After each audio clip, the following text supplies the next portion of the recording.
Non-Duality in the morning. Welcome. I'm your host, Russ Rapp. And this morning, we're going to talk about non-duality. And the difference today versus other days when I've done these live chats is I like to drink tea, but today is a special day. Today I've got an Americano.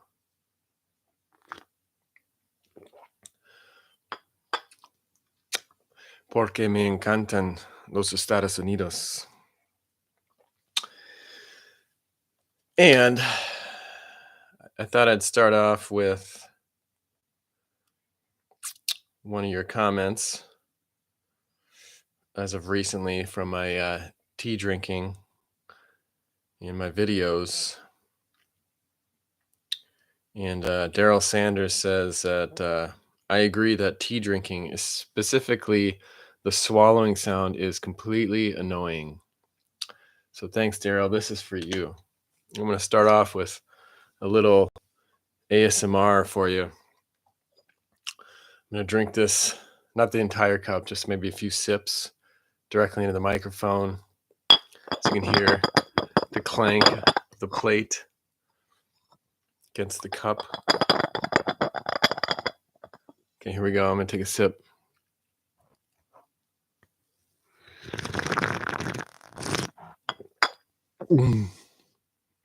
Ah.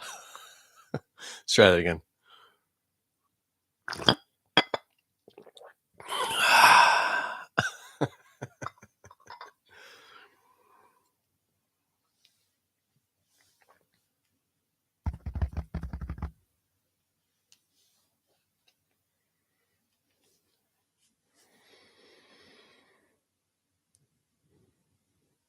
No estás sola.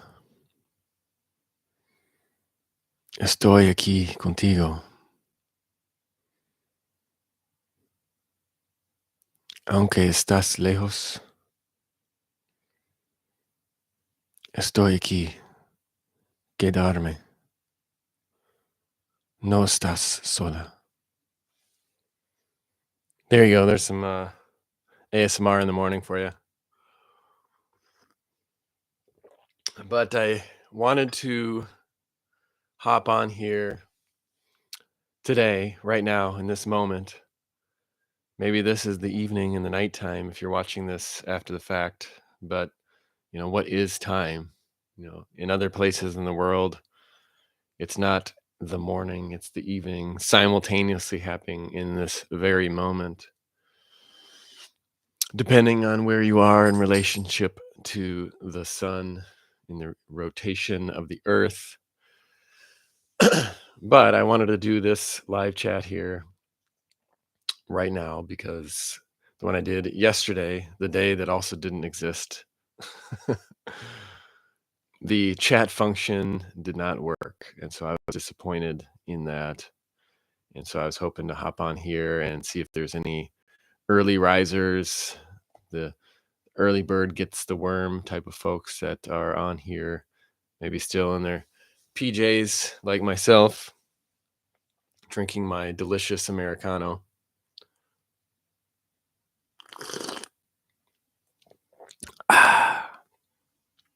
Should I keep doing that?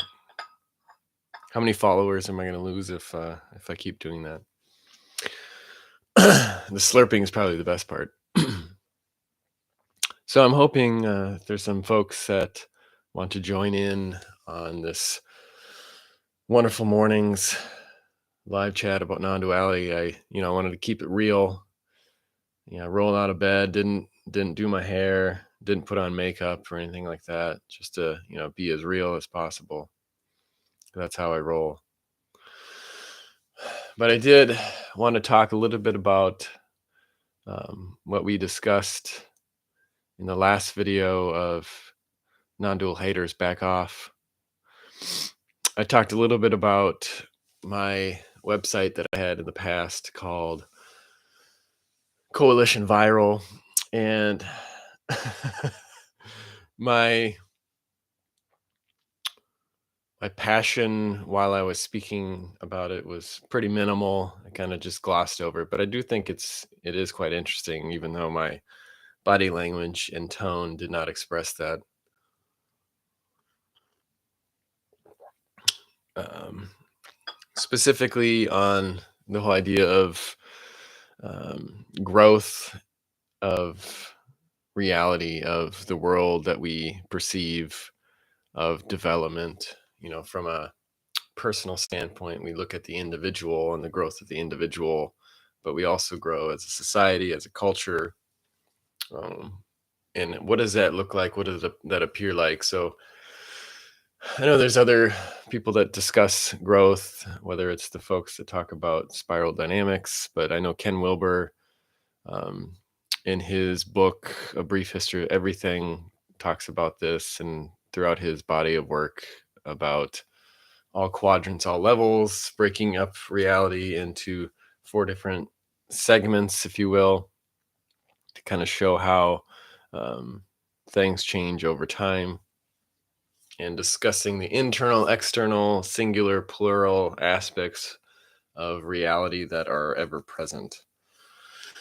And this has nothing essentially to do with non-duality, but I do think that was maybe my first introduction. I'd have to go back and read the book again. So if you've read it recently, let me know. But I know he touches on non-duality as far as being, the throughout the whole process of development. But I just wanted to, I really glossed over the one aspect. So what I was talking about was, instead of just, Ken Wilber points out um, development as far as how that manifests. Like, so he kind of points out the stages or states of reality or development. But I wanted to get more into kind of um, what are the aspects of growth? What are the forces, the dynamics of why we change, why we grow, in relation to the four quadrant um, theory that he lays out. And so the internal singular I described as for increasing growth as a drive to increase autonomy. In the external form of that, on the individual level, would be liberty. And then from a pluralistic standpoint, you'd have diversity, and externally complexity. So I touched on that a little bit, but I just wanted to focus on one that I glossed over, which would be autonomy, which would be in the upper left quadrant of internal singular aspect of reality. So you've got autonomy. So this is my binder where I printed off all the stuff that I had on the website. But as you can see, it's essentially like a circle. Think of this as like a 2D version of like a 3D kind of chart, where the more, if you can see this, the more opaque the structure, the more the level or the concentration of consciousness exists. And so it kind of acts like a parabola, essentially, but as it shifts through development. So I kind of wanted to have more of a visual aspect of how things change and shift throughout time. But when it comes to autonomy, I know Ken Wilber talks about, how do we develop through like our cognitive structures throughout our personal development. So if you look at the different stages that we go through as an individual, when you're a baby, through your adolescence, you become a teenager, you go on your own, become an adult, get out in the world and start producing, and then you get into the later stages of life, and the golden years, if you will. And so as we progress through that, there is a greater development of autonomy, or you could say independence, throughout that. So, if you look at babies and that sort of thing, their consciousness is intertwined with the environment around them, with their caregivers, their parents, or people that they see. And there's the whole study where young children can't really differentiate between themselves and a mirror, let's say. And so the whole environment around them is a part of their own identity in a sense. It's non-differentiated. And what that means is, we can look at that a from our level of perspective and say, oh wow, that's beauty because they're just connected with the environment, whereas we feel disconnected, we feel separate or abstract in our thinking when it comes to our identification with the outside world, whereas these young humans see it as something that's connected with them. But it's more the fact that babies haven't differentiated themselves, haven't identified, haven't grown in autonomy in relationship to the outside world. And as you can see, from a matter of seeing the oneness, connectedness of that state of being, if you will, it's not a fun time because if you've ever been around babies, they cry a lot, and their functions and everything else are pretty limited to drinking mother's milk and pooping in their diaper and sleeping, playing a little bit. That's kind of what they do. They don't build cards or cars or you know uh, cook delicious meals or make americanos. They're just not built for that yet. So then as we grow as individuals, through our younger stages, there's a whole you can get into human development, but this is kind of a quick overview of the main idea of growing autonomy. So when you grow up, you go through stages where you are really connected with your um, caregivers, your parents, those authority figures in your life, and you identify with them. You want to follow the rules in order to get a sense of being loved. And then there's kind of the rebellious stage of being a teenager where you're trying to find your independence. But if you look at the rebellion of the teenage mindset, it's still really structured into um, dependence, into a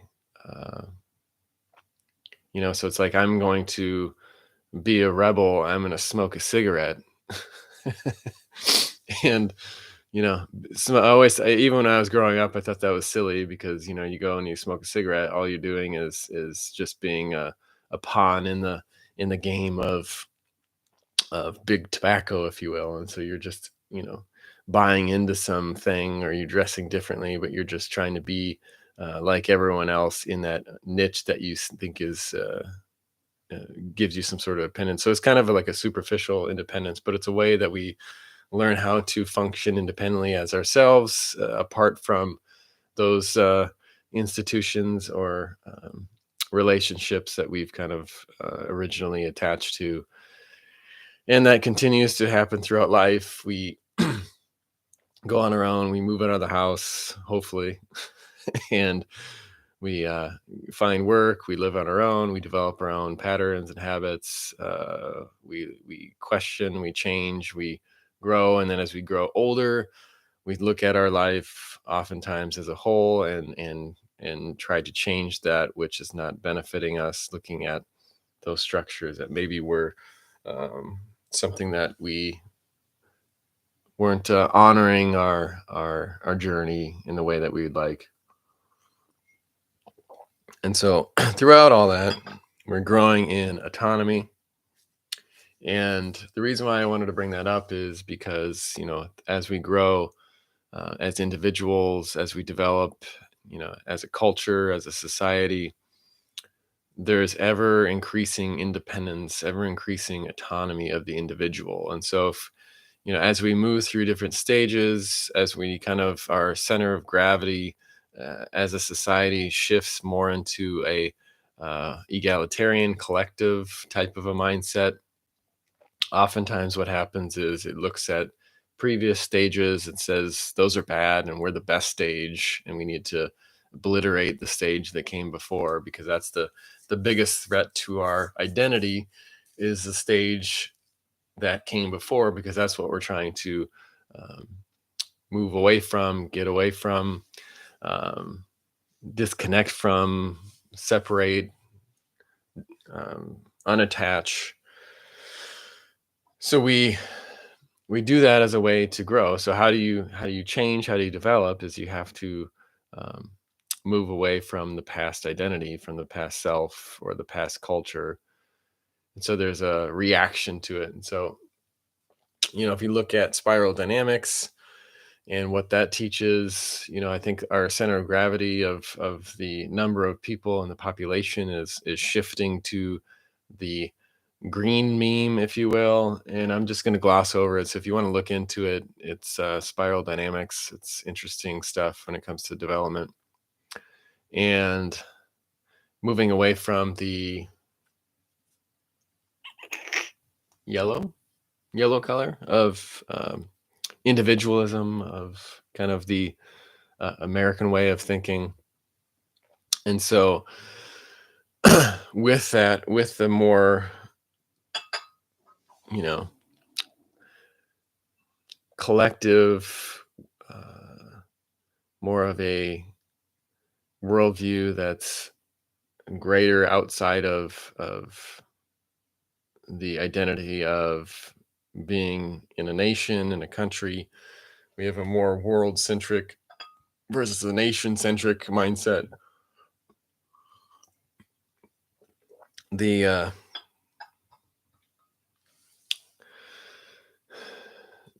instinct, the reaction to that process is to go and look at the previous stage of individualism as a bad thing and say that, we need to get rid of that. And so that's kind of the process in general that we're going through now, in my opinion, for whatever it's worth. And so everything that seems to be, selfish or individualistic or non accepting. So there's this hyper focus of acceptance, of non-judgment. So if you have a judgment, then you're bad. So everything that seems to be judgmental. So religion is bad, um, business, uh, commerce is bad, money is bad, in the sense that we do it because we're selfish individuals that just care about ourselves versus worrying about the community and that sort of thing. So I'm kind of babbling about this and probably not doing a great job of it, but hopefully you're getting an idea of what I'm getting at. And Ken Wilber's book, Boomeritis, like boomer, like the generation, baby boomers. Boomeritis is the book. I haven't read it in a long time, but I know it was really good when I read it. And it kind of gets into, he calls it the mean green meme. Let me say that one more time. Mean green meme, where it's the green meme basically trying to destroy all of the other levels of consciousness that came before it, and declaring itself king, essentially. And what that looks like, how that manifests. It's the idea of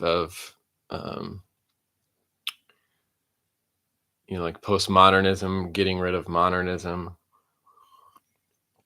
And so you see that reflecting in society today, where you can throw a can of soup on a white canvas and call it art and say, this is art because I express myself, and hey, look at that. Doesn't it kind of look like blood because it's tomato soup? And it just shows the anger of society that's been held down by the patriarchy.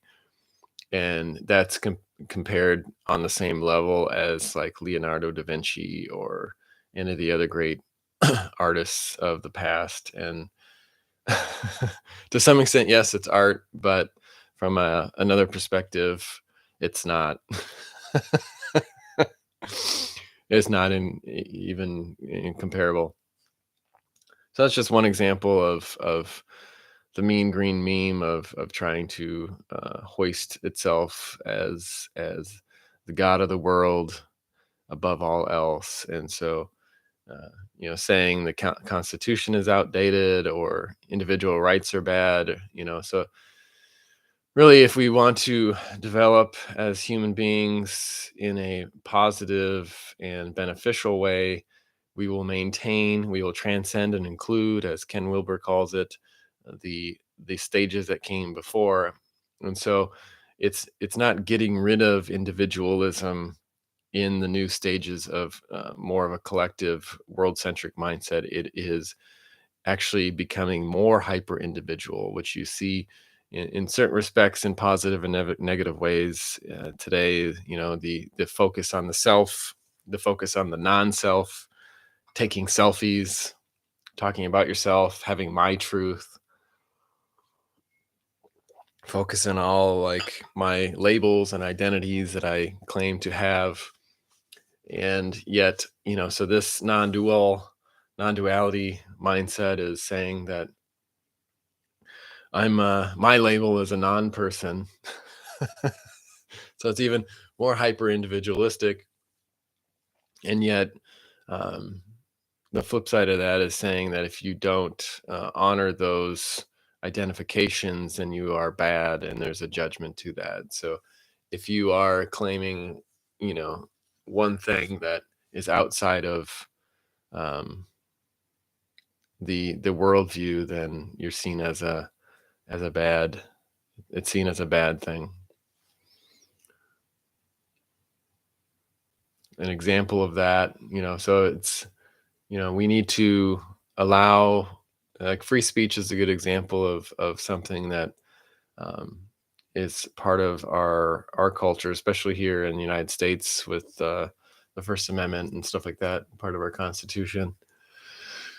You know, having the freedom to have your voice heard. So technology plays a big role in that, in the sense that, it's kind of a chicken or the egg. Does our consciousness develop and then the technology comes, or does the technology have to come first and then the consciousness can be raised, or is it simultaneous? I'm assuming it's, to some extent, it's simultaneous, especially through the complexity of society that development occurs.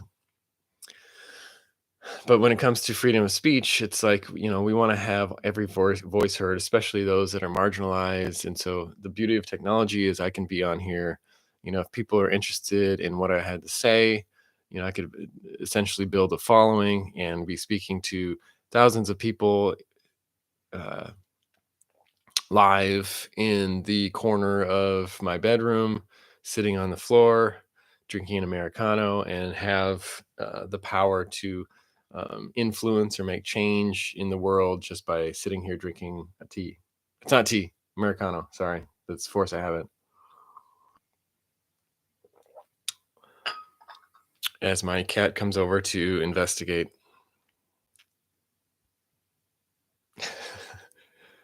Hey, let's see if I can grab her. There we go. There she is. Princess. Okay, you can go. All right. So the idea of giving the voice to the voiceless is an important part of development as we grow into a new stage of life.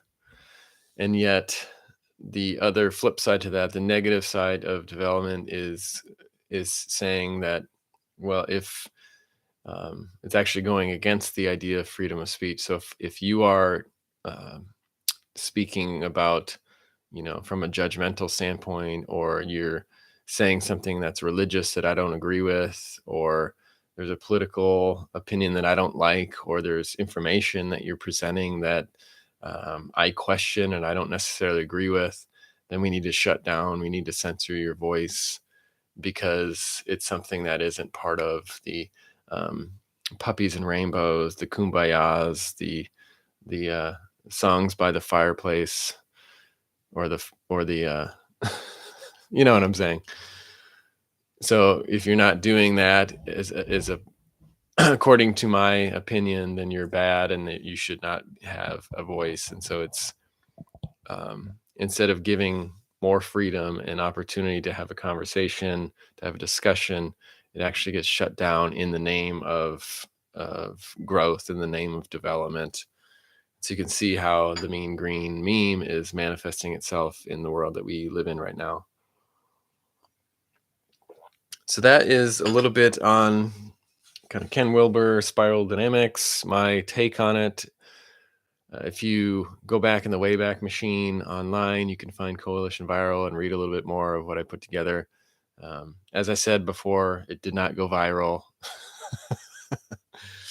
but it was a fun project to work on and something that was near and dear to my heart that I kind of gloss over now because we're talking about non-duality, which has nothing to do with any of that. But non-duality is a part of, connected with that entire process of development. So there's not a stage that is, somehow more non-dual. There's not a personal growth pinnacle that you can reach that is more non-dual.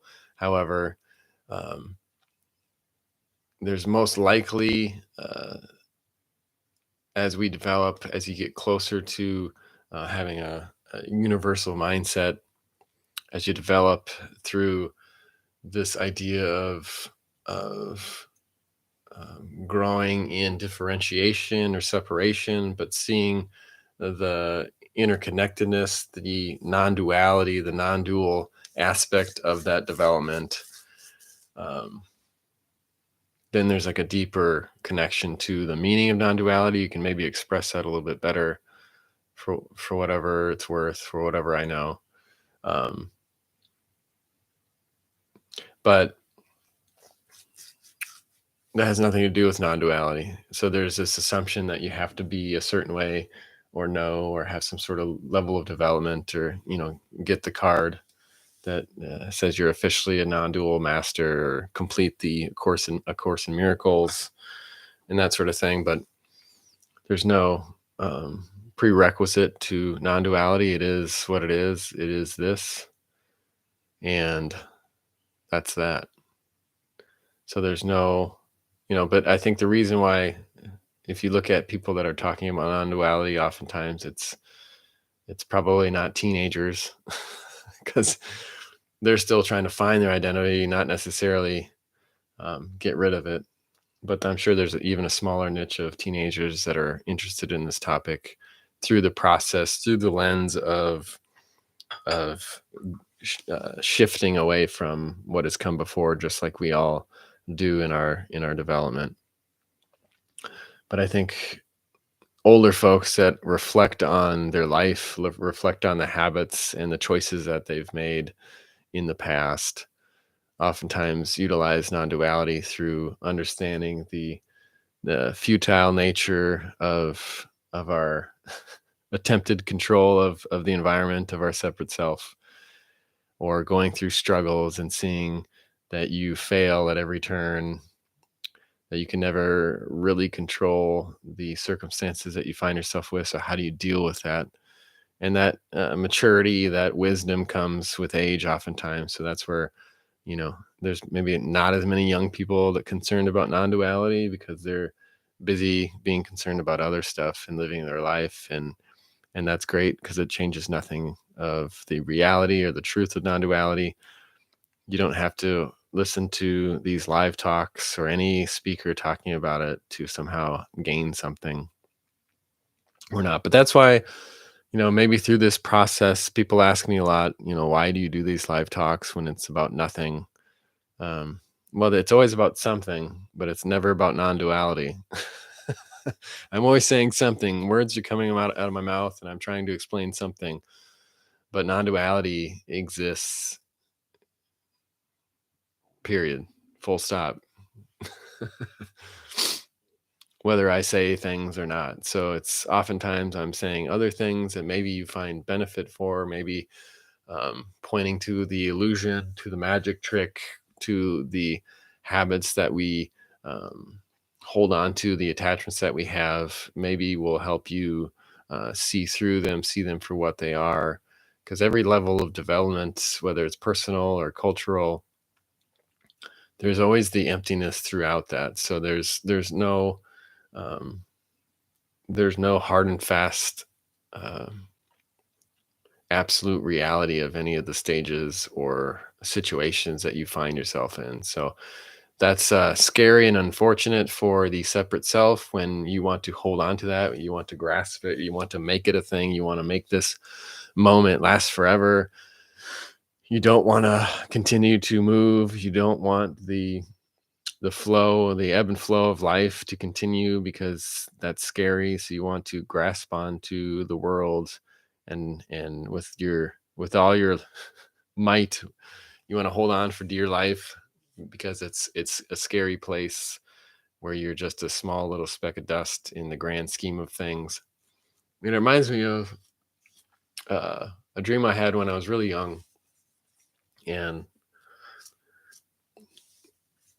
it stood out to me because it was very visceral, and it was essentially, and it kind of goes along with this idea of the separate self trying to hold on to um, what's familiar. I'm listening to uh, an audio book from Dave Hollis, Rachel Hollis's husband.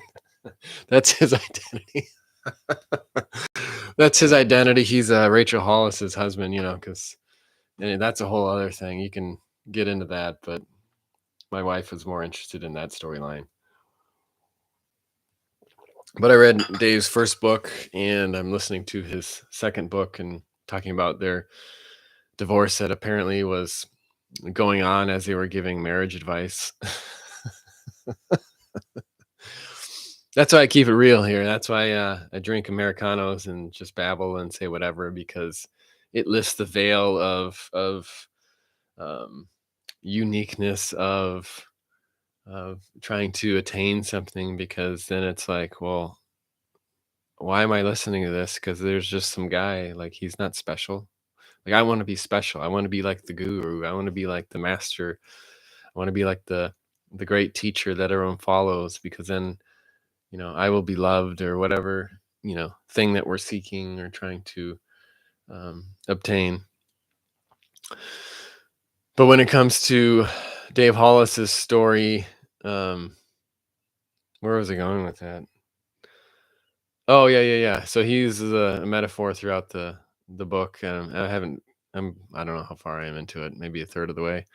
But he used the analogy of a ship, like a nautical analogy, where, in order to change, in order to grow, you have to untether, you have to untie your boat from the shore, you have to separate yourself from the dock and let yourself flow out into the open ocean, which is scary, and we want to avoid it. We want to be close to what's safe, what's secure, what's familiar, and change and growth is a scary thing. And so it kind of reminds me of the dream that I had when I was really young, and it was short. For all I know, there wasn't much that happened, but it was the more of the like I said, the visceral impact of the dream, where I was, in a sense, kind of like a giant, but I was like on the earth, and I was like huge compared to the earth. So like the universe was out there. It was even bigger, but I was like um, holding on to the earth with all my might, because I was being pulled and drawn out into this open vastness of space, and it was terrifying. And so I was holding on to the earth as there was this giant pull trying to get me into the empty void of nothingness. So I was holding on to the earth with dear life, or for dear life. And that was kind of the feeling, the sense that I had in that dream. And it was, as I interpreted, it's kind of like holding on to the attachment of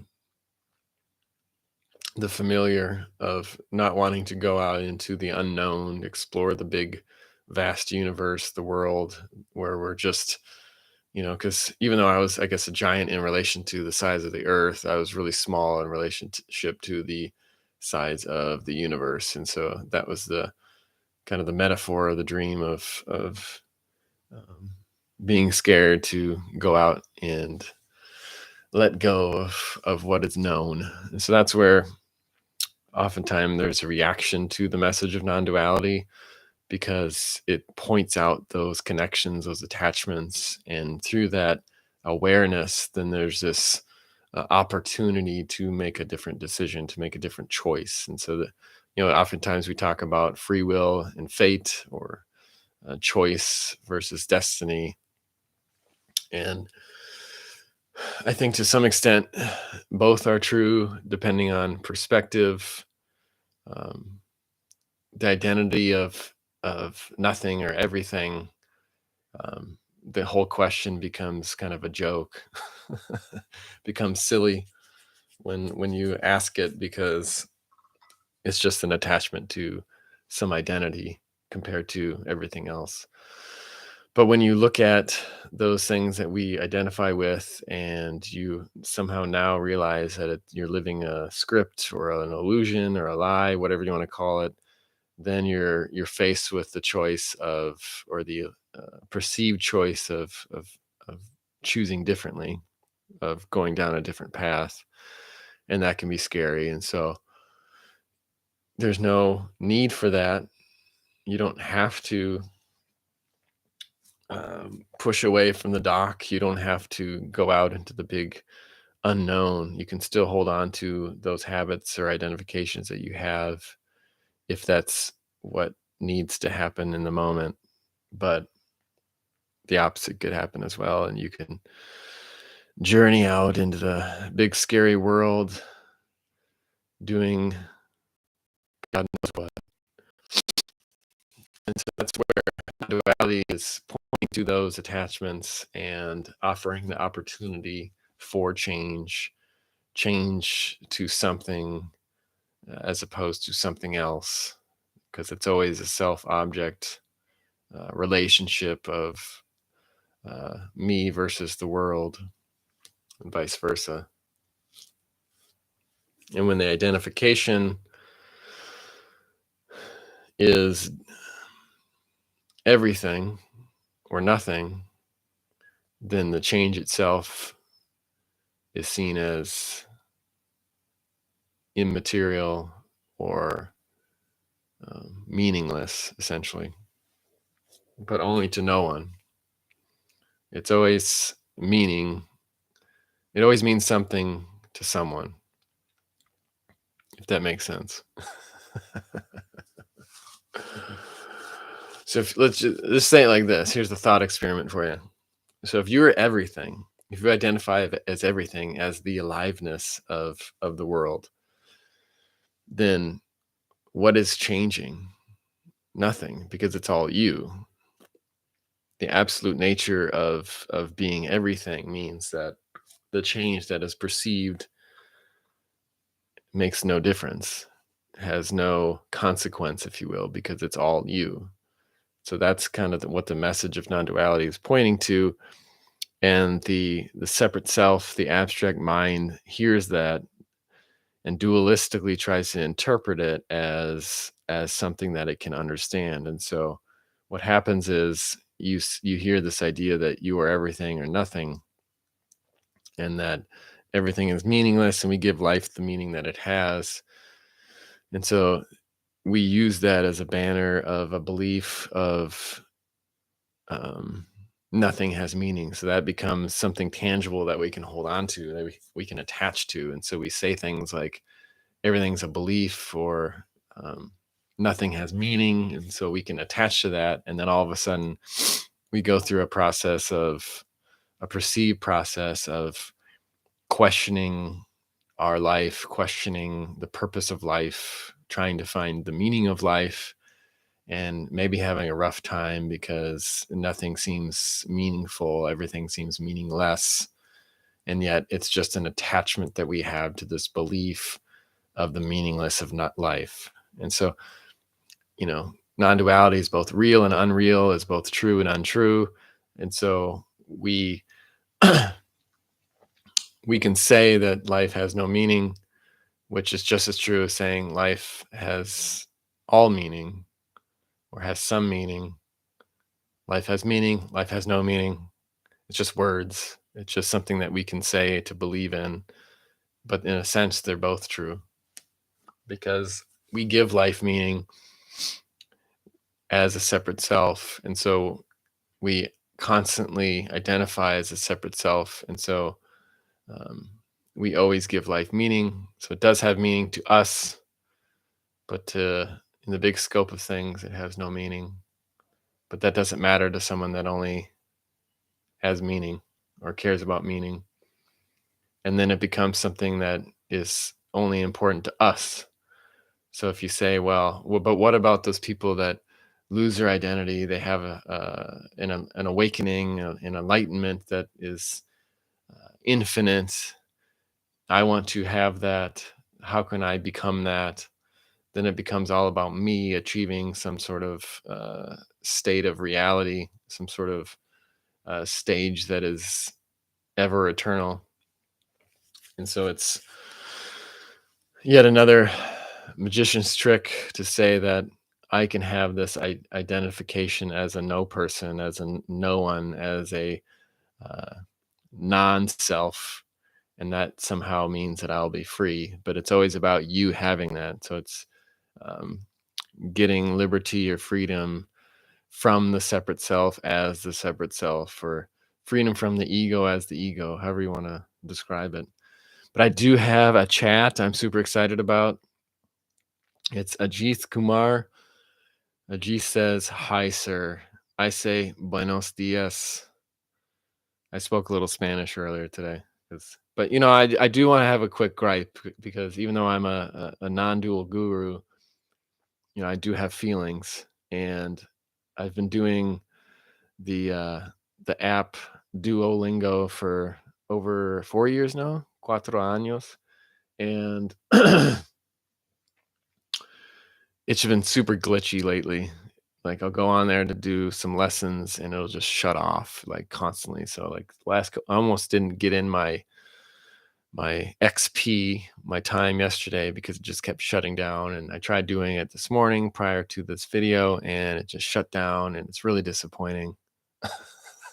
So Duolingo, I don't know if it's something to do with my phone, but and I don't know if I can, you know, what a discharge the app. What is it called? Offload the app in order to maybe make it work more smoothly, but I don't want to lose my streak because I got a huge streak. So that's neither here nor there. It has nothing to do with non-duality, but um, that's what we're talking about, non-duality. But you can't really point directly to it, so we're just kind of skimming around the edges. But I have another chat. I'm just super excited now. This is what I've been waiting for because, like I said, in the last talk that I did yesterday, the chat didn't work, and that's what gets me more excited is to be able to kind of have the back and forth. Because oftentimes, like yesterday, it was just me talking to the little dot here and sitting in a room by myself. But Observer says, "Hi, Russ." Laugh out loud. Observer. So there's no identification there. It's just observer. Oh. But the funny thing about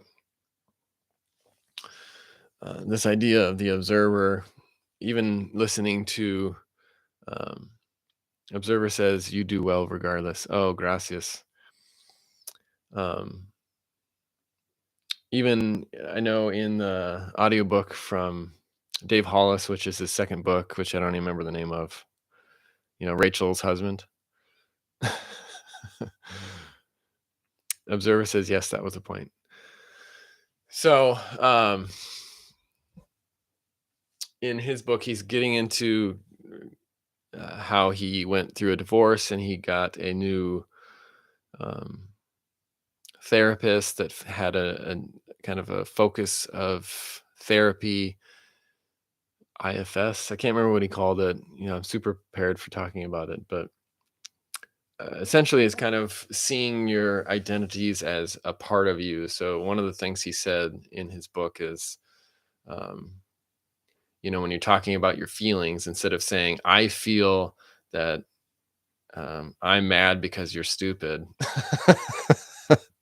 say part of me feels. And so it's this kind of a way or process, a linguistic technique to separate yourself from identification of an aspect or part of your reality, and saying that that is who you are. And so it's kind of a way to differentiate your experience in order to have a more holistic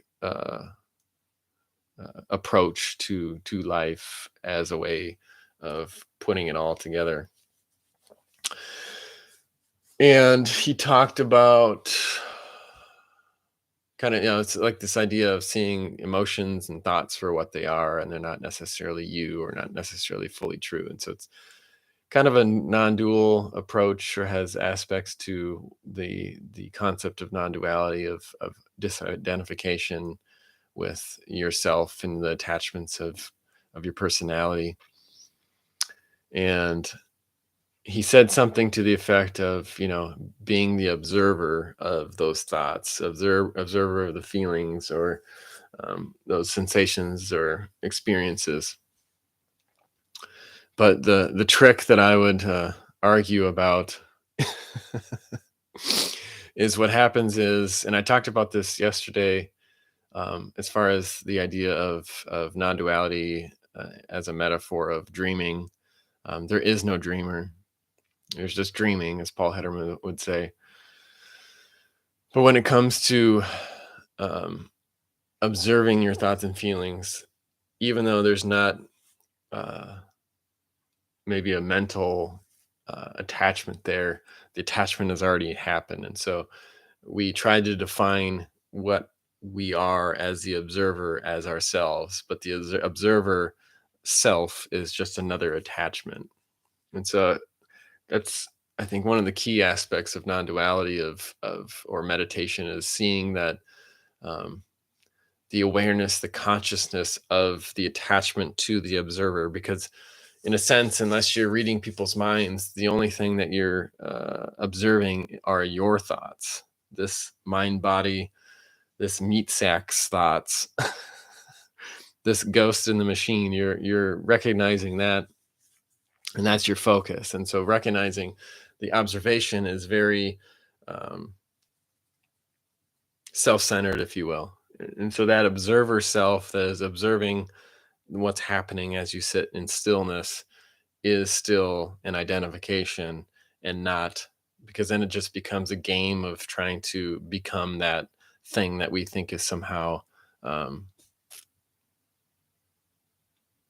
pure consciousness, or whatever you want to call it. But essentially it's still an attachment, because the awareness, the aliveness, is aware of all things. It's not from your personal point of view or your own personal consciousness. It's the consciousness of everything, essentially. So it's not an individual consciousness, if you will. And it and so whether or not you are aware of it, because your experience of consciousness is different than the experience of a microphone or a shirt or a dresser. Does that make sense? Observer says, I've noticed I've stopped wanting to use I or me. Observer says, I can do these things while intentionally practicing, but it has not yet seeped in fully. Are you saying to skip the observer step? That's a great question. See, this is why I like the chats. I'm done with my Americano. This is just going through the motions. It's empty. Well, I don't know if it's a matter of a step, but if you are interested in um, change, of development, of seeing through your own illusions, of finding the truth, however you want to describe it, um, I think in the process of recognizing those habits, those functions that you've been attached to, um, there becomes this, when you disidentify with some of the things that you currently identify with, as far as, like, if you haven't questioned your beliefs or your thought processes or your feelings, or if you look at the Enneagram, they separate it into kind of three quadrants of the instinctual types, the feeling types, and the thinking types, whatever your focus is centered around. When you just identify with that and you see it as something to observe, so now you create the separation. Essentially, you differentiate from um, what you previously attached to and make that an object. So you objectify that aspect of what you used to subjectify, what you used to attach to. Then it becomes something that you can observe. But what ends up happening is it's a natural reaction. It's the magician's trick of the mind, if you want to call it that, to attach to this prior identification, this thing that comes before the thought. Because and if you look at your thoughts, they happen, they pop into your head, you think about them, or you feel like you're controlling your thoughts because you obviously, it's your thoughts. You can think whatever you want, supposedly. But your thoughts, your reaction, your judgment of reality is slower. Like the process of your mind is slower than the attachment of to the self. And so your intuition, your awareness, whatever you want to call it, your consciousness is, streets ahead of your mind, your mental abstract kind of linguistic thinking, your rational mind, if you will.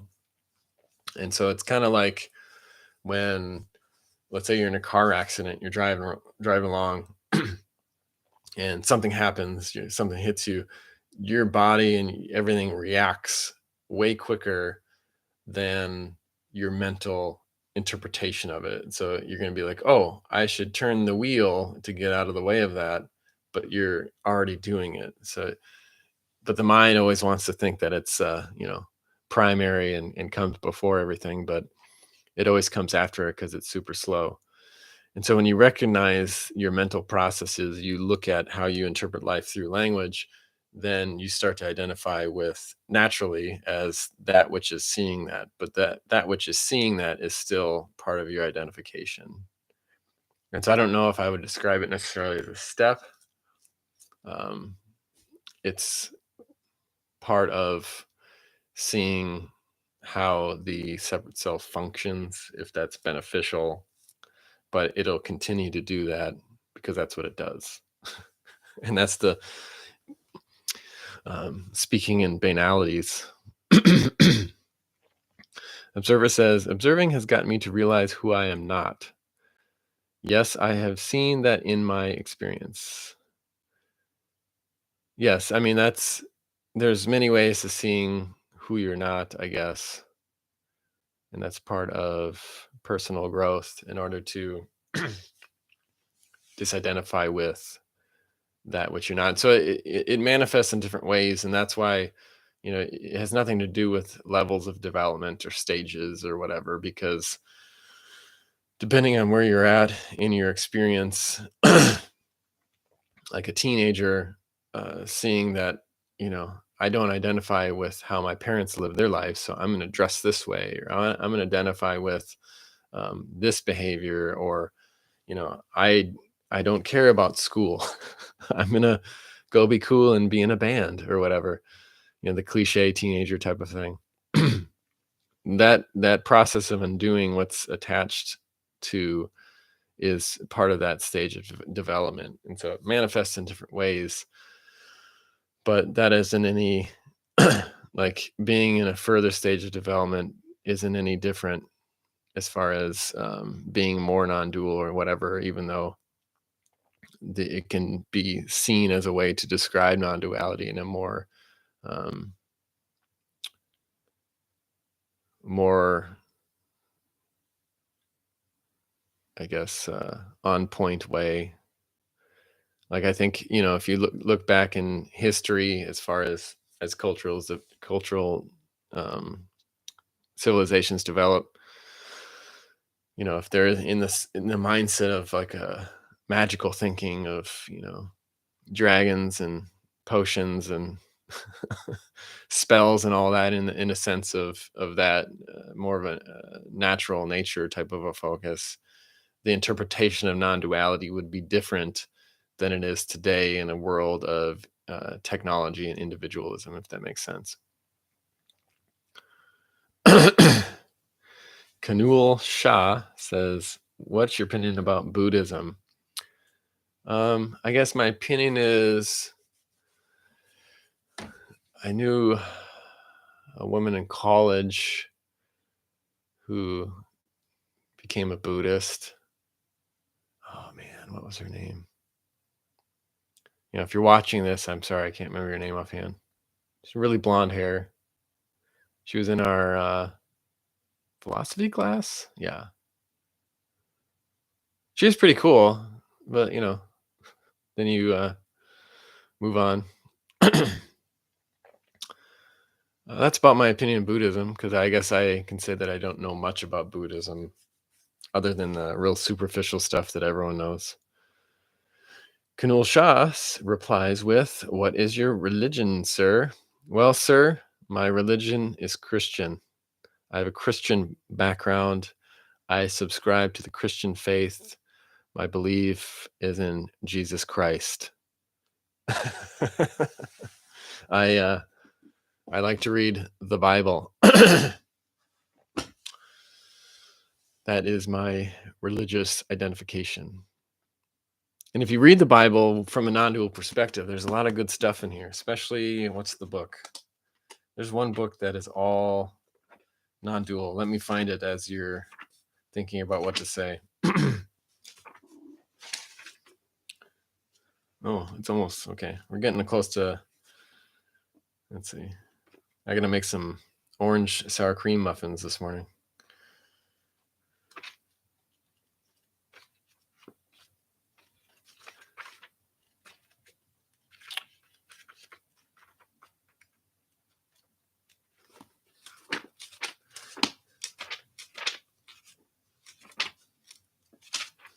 What is it? Let's see. Is it Hebrews?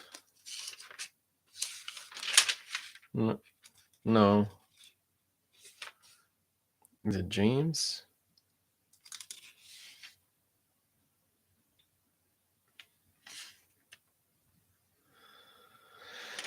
No. Oh, man.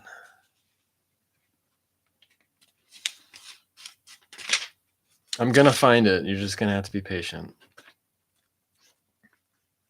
Feel free to make a comment in the chat.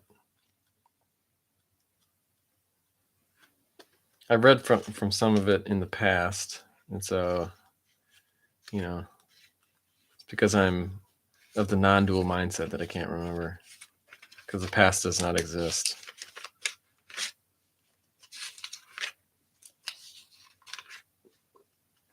Is it? Oh, I think it's Ecclesiastes. Yeah. Okay. Ecclesiastes. Everything is meaningless. Chapter 1. The words of the teacher, son of David, king in Jerusalem. Meaningless, says the teacher. Utterly meaningless. Everything is meaningless. What does a man gain from all his labor at which he toils under the sun? Generations come and generations go, but the earth remains forever. The sun rises and the sun sets and hurries back to where it rises. The wind blows to the south and turns to the north. Round and round it goes, ever returning on its course. All streams flow into the sea, yet the sea is never full. To the place the streams come from, there they return again. All things are wearisome, more than one can say. The eye has never has enough of seeing, nor the ear its full fill of hearing. What has been will be again. What has been done will be done again. There is nothing new under the sun. Is there anything of which one can say, look, mira? That's my Spanish interpretation. Sorry. Look, there is something new. It was here already long ago. It was here before our time. There is no remembrance of men of old, and even those who are yet to come, who will not be remembered by those who follow. That's Ecclesiastes. So that's, I think, one of the most non-dual books of the Bible. You should check that out. Kanul says, do you know about Shankar Acharya? Acharya? No, I do not. It sounds like Is that a Hindi Indian name? Is Kanul Indian or Hindi? School me on this. I'm not familiar. I know a little bit of Spanish, but I know there's Advaita Vedanta or whatever, which is coming from the Eastern religion from India, I believe. So yes, so there's a lot of people interested in non-duality from that perspective, but I've got the superficial Western background when it comes to watching YouTube videos of non-duality. So that's my experience as far as learning scholarly wise. My experience in non-duality is more personal or impersonal, if you will. That's my calling card. That's my pedigree. That's my background, is being just as non-dual as you, because it's us together, juntos, debajo del sol. All right. Well, give it about 5 more minutes. And if you have any other questions, more chats, this is going good. But I want to go and make some orange cream muffins, which are really delicious. It's got sour cream in there. I'm going to make jumbo muffins. Super delicious. you know, probably be not advised or ill-advised, but I may make another Americano because it's nice to have a little bit of coffee with really sugary muffins, which they're non-dual muffins. It's like kosher. They're non-dual approved. It's from a non-dual guru website. That's where I got the recipe for.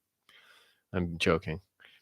Observer says, appreciate your offerings. Enjoy your muffins. The day calls. Yes, the day does call. The day that never comes and never goes anywhere.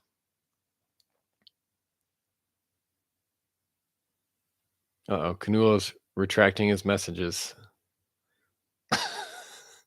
Non-dual muffins. Yeah, they're delicious. They taste like nothing. There's absolutely no flavor.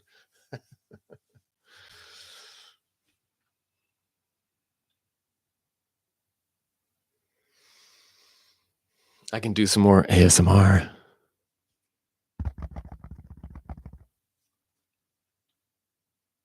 But I got no more coffee to sip. Canul is just disappearing on us. Here, he's retracting all of his messages, or her. I don't know. I'm assuming Kunal is a masculine name. I don't know.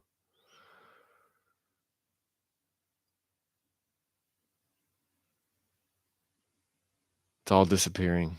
It's all flowing into the empty nothingness, the void. I've got apparently I have a handful of people watching though, so this is fun. Anyone other comments before we start to wrap it up here?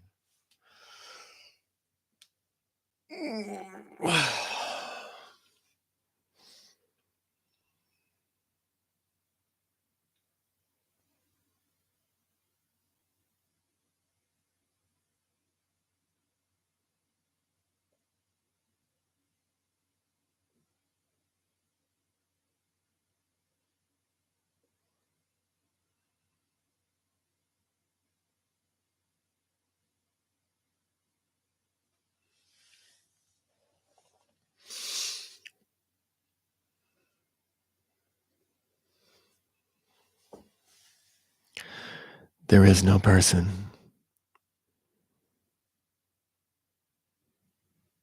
There is only love. There is a stillness, a peace in everything. The perfect unfolding of nothingness. You are exactly where you need to be. Time is an illusion.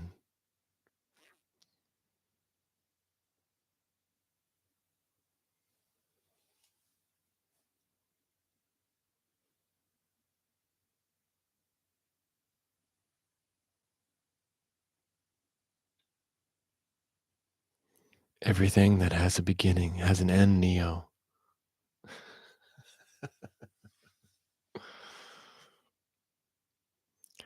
Nothing can stop what is coming.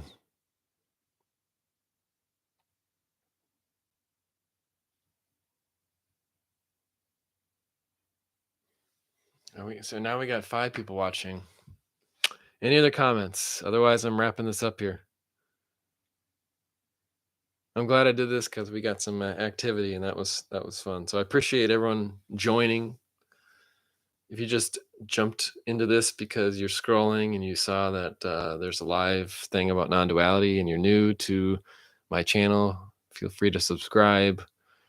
Even though I'm a non-dual master who shouldn't want or desire anything, I'm asking to subscribe so then I can get up to 1,000 subs where I can take the show on the road and use my iPhone potentially, I think, to do these talks live. That'd be cool. But if not, that's fine. Hey, Mark Smith is joining us. Hey, Mark, how's it going? Why is time an illusion? Explain. Well, let me explain it like, oh, haha, oh, great master. Yeah, that's me. Thanks for joining and listening to all the banalities. Time is an illusion. Hmm.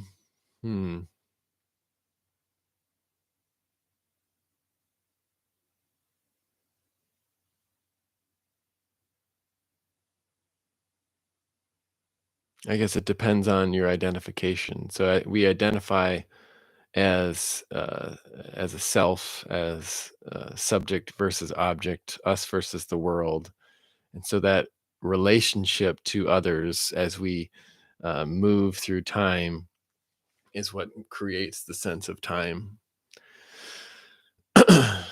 So in a sense, time is an illusion, but it's real to us as we perceive the world. But the only way that time can exist is through the perception of separation.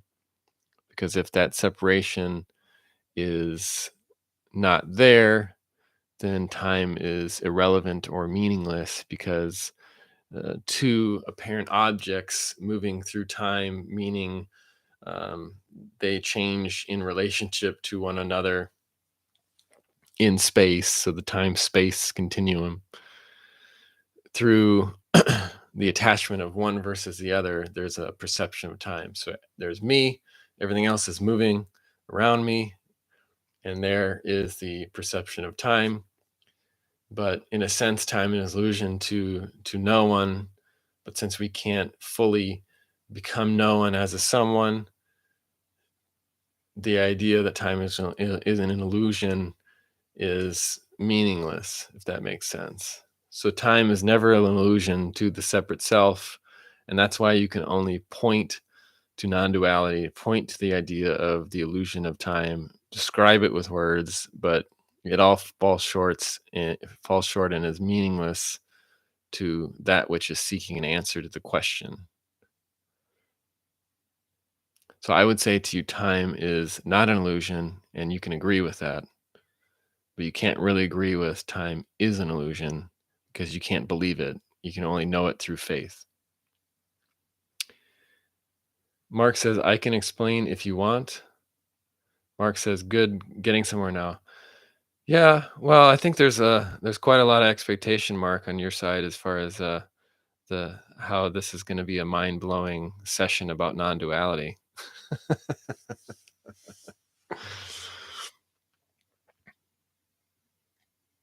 Because we're not getting or going anywhere. But I do talk about things that maybe you find beneficial or interesting. And that's from my own personal standpoint. But non-duality is just the framework of the conversation of something that we can't really even talk about, but we can talk around. And maybe there's some benefit there. But I guess we're not getting anywhere. And I'm actually wrapping it up here. I'm going to go make some muffins. So any other last comments?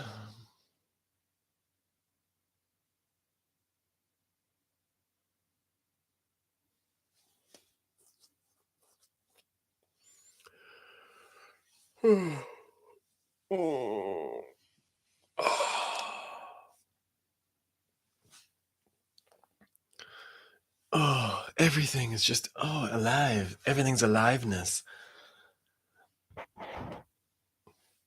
Even this microphone.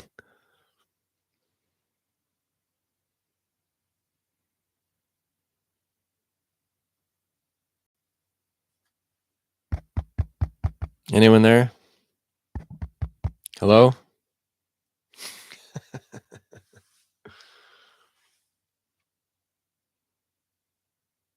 Okay, well, seeing no further comments.